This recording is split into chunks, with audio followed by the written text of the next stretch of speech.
서류 먼저 살펴볼게요. 통상적으로 중개사무소에서 받아보실 서류는 계약서와 중개대상물 확인 설명서를 받아보시게 됩니다. 주변에 선배님들 혹은 집안 어르신들이 부동산 계약하시는 분들 얘기 많이 들어는 보셨어도 막상 실물로 보시는 건 처음인 분들이 계실 것 같아요.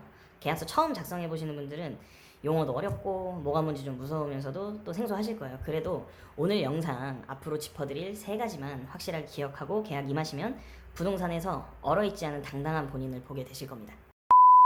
이게 흔히 알고 있는 부동산 계약서입니다. 가장 위에 어떤 계약서인지 항목을 먼저 볼게요.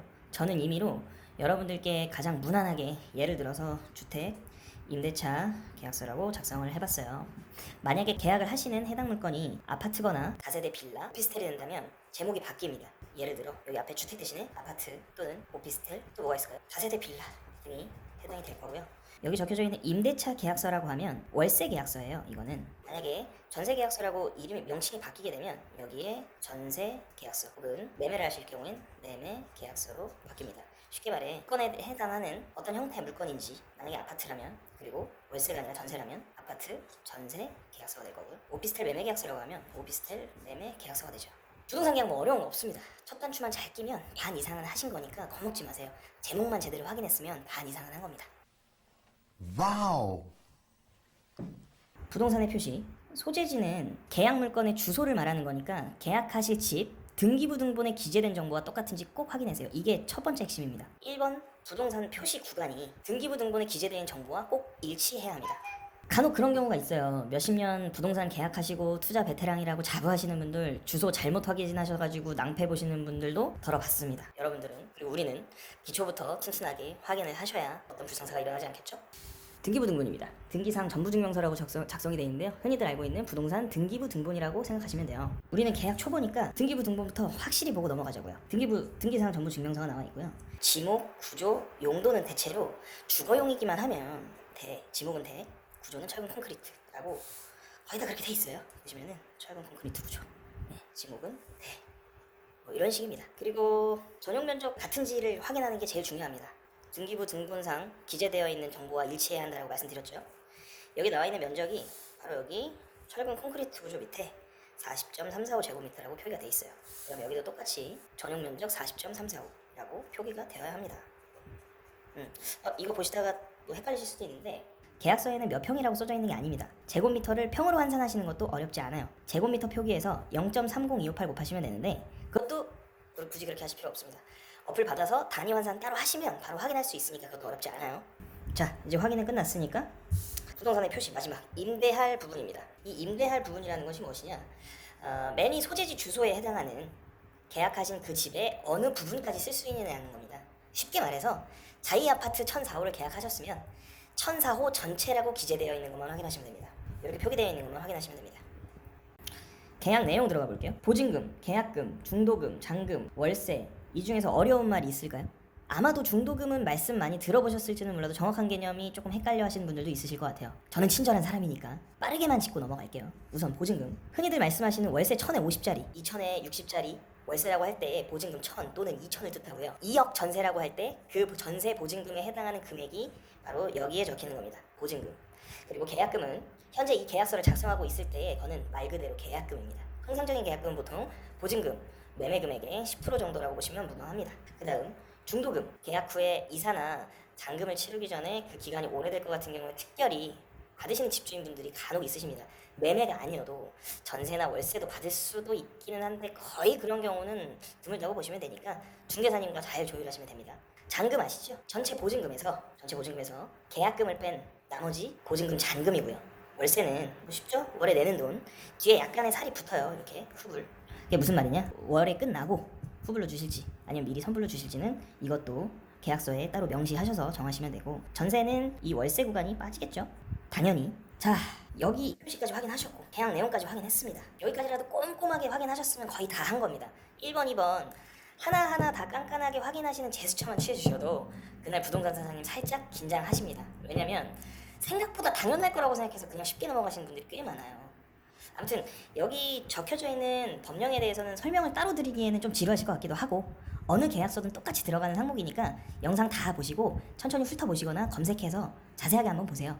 국룰이라고 보시면 됩니다. 그냥 쉽게 국룰. 이게 두 번째 핵심입니다. 그다음 특약사항. 저는 여백으로 해놨는데 공백으로 해놨는데 몇 가지 좀 찝어서 핵심적인 키포인트를 좀 말씀드릴게요. 자, 특약사항이 뭐냐?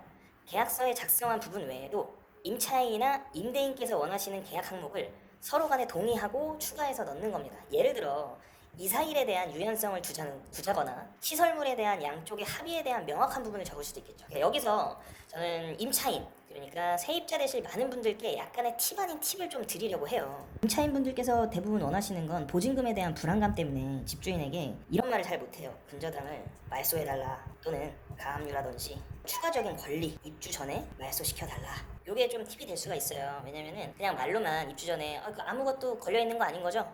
대출 같은 거 없는 거죠? 라고 말하는 것보다 특약사항에 꼭 넣어주세요 라고 하면 좀 더 좀 강력해 보이기도 하고 만만치 않은데? 라고 생각할 수 있습니다. 그리고 추가적으로 전세 임차하시는 분들은 전세 대출에 관련한 특약을 좀 걸어달라고 말씀하시는 게 좋아요. 예를 들어 뭐 몇 %까지 전세 대출이 미발생됐을 때 해약한다, 뭐 이런 정도 좀 안전하게 거실 수 있는 그런 거 좀 중요하고요. 그리고 임대인, 임차인 분들이 가장 민감해하실 부분인데요. 시설물 소모품 관련한 거예요. 이 영상을 집주인분들이 많이 보실지 세입자분들이 많이 보실지는 모르겠는데 어쨌든 시설물, 물건 잘 쓰고 소모품 같은 거 잘 사용하고 나가실 때 반납하시면 서로 얼굴 붉힐 일은 없겠죠? 그러니까 처음부터 그냥 꼼꼼하게 시설물 관련한 사안은 이사 전에 확실하게 짚고 확인해서 특약사항에 넣어 놓으면 나중에 서로가 난감할 상황이 없습니다.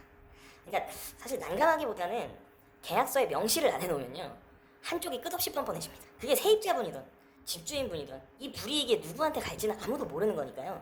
시설물 서로 확인 잘 하시기 바랍니다.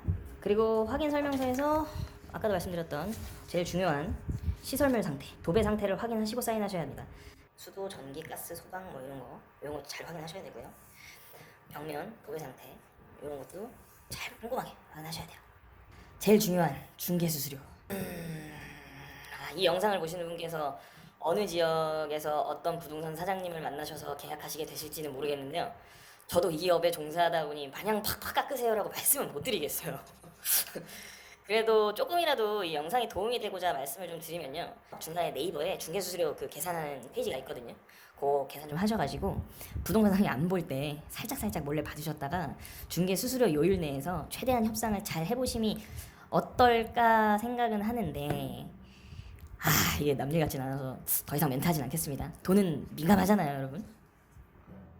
자, 이제 끝났습니다. 이제 계약서 작성은 거의 다 끝나신 거예요. 임대인, 임차인, 주소, 연락처 적으시고 사인만 하면 끝. 부동산 계약 축하드립니다. 그리고 보너스로 중개사무소 상호도 잘 확인해주세요. 자, 소재지도 잘 확인해주세요. 틀렸는지 맞았는지 잘 확인해주세요. 부동산 사무실에 사업자 등록증 비치돼 있거든요. 그거랑도 한번 대조해 보시고요.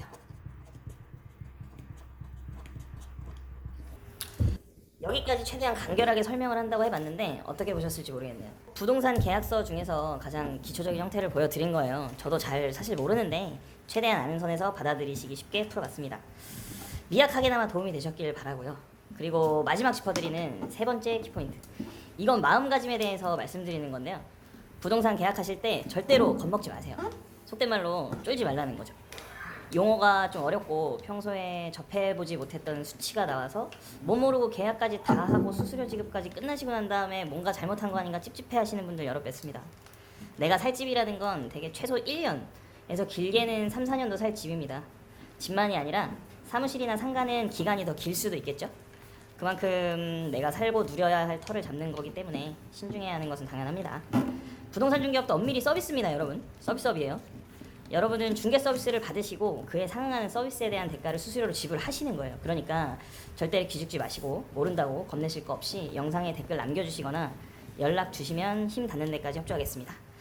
시청해주셔서 감사합니다.